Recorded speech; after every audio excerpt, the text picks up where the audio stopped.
एक ओवरसीज भाई की कॉल आई और कॉल जैसे ही मैंने अटेंड की तो उसने रोना शुरू कर दिया। मैंने कहा भाई क्या हुआ है?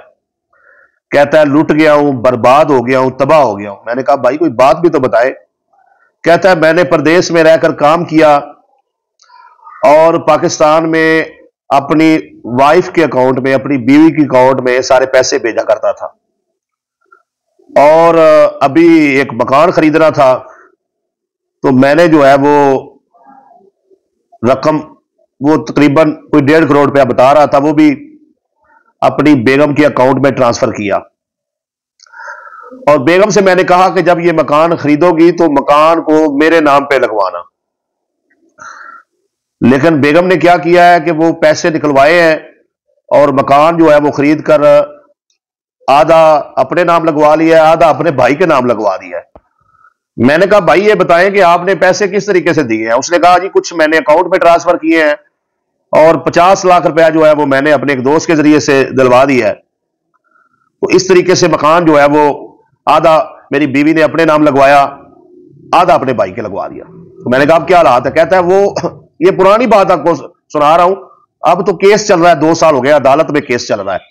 तो वो ओवरसीज कहने लगा कि भाई बात ये है कि आपको कॉल करके ये बात बताने का मकसद ये है कि तमाम ओवरसीज को ये बात बताएं कि आप अपनी जमा पूंजी जो है बिलखसूस अगर कोई प्रॉपर्टी खरीदते हैं तो वो अपने नाम लगवाएं।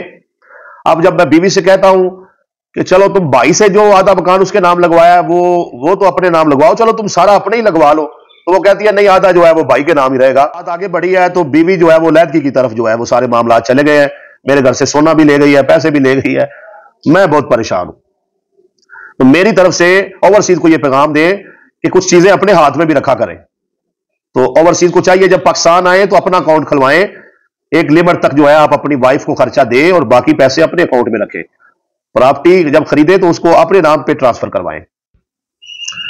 एक और ओवरसीज ने यह बात बताई कि उसने हमेशा जो है वो पैसे अपने बाप के अकाउंट में भेजे और अब्बू जो है वो उस पैसों से जमीनें खरीदते रहे।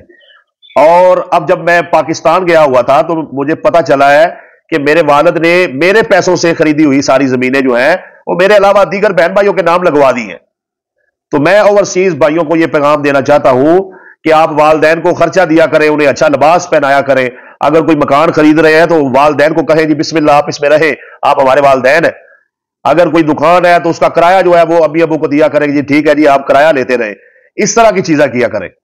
अगर आप अपने वालिद या वालदा के नाम खुद मेहनत करके पैसा कमा के प्रॉपर्टी लगवा देते हैं तो कल को वो सारे बहन भाइयों में जब वालिद या वालदा वफात पाएंगे उनमें तकसीम होगी और जिंदगी में भी उनको ये इख्तियार है वो बेच दे, पैसे खुद इस्तेमाल करें, किसी को दे दे या किसी एक के नाम ही वो प्रॉपर्टी लगा जाए, तो मसले पैदा होते हैं।